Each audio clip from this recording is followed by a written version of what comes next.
بسم اللہ الرحمن الرحیم الذی یوسوس فی صدور الناس من الجنۃ والناس، جو لوگوں کے سینوں میں وسوسہ اندازی کرتا ہے، خواہ وہ جنوں میں سے ہو یا انسانوں میں سے۔ انسان کے دل و دماغ پر شیطانی وسواس کس طرح اثر انداز ہوتے ہیں، اس کی وضاحت حضور صلی اللہ علیہ وآلہ وسلم کے اس فرمان سے ملتی ہے۔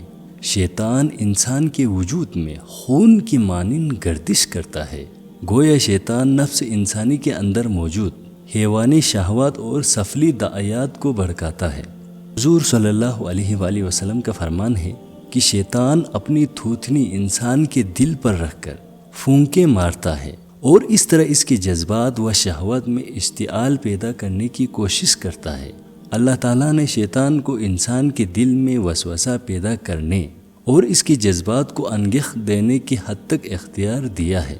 اس سے بڑھ کر انسان سے زبردستی کوئی عمل کرانے کا اختیار اسے نہیں دیا گیا۔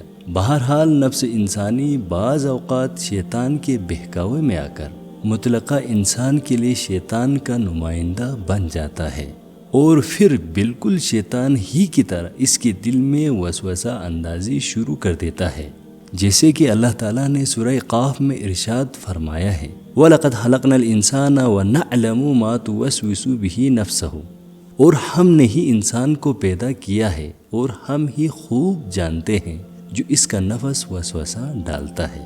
ایسے نفس انسانی کو سورہ یوسف علیہ السلام کی آیت 53 میں نفس امارہ کا نام دیا گیا ہے۔ اس حوالے سے اہم اور بنیادی بات سمجھنے کی یہ ہے کہ شیطان اس دل پر اپنی تھوتنی رکھ کر پھونکے مارتا ہے اور اس پر اثر انداز ہونے کی کوشش کرتا ہے جو دل اللہ کی یاد سے خالی ہوتا ہے۔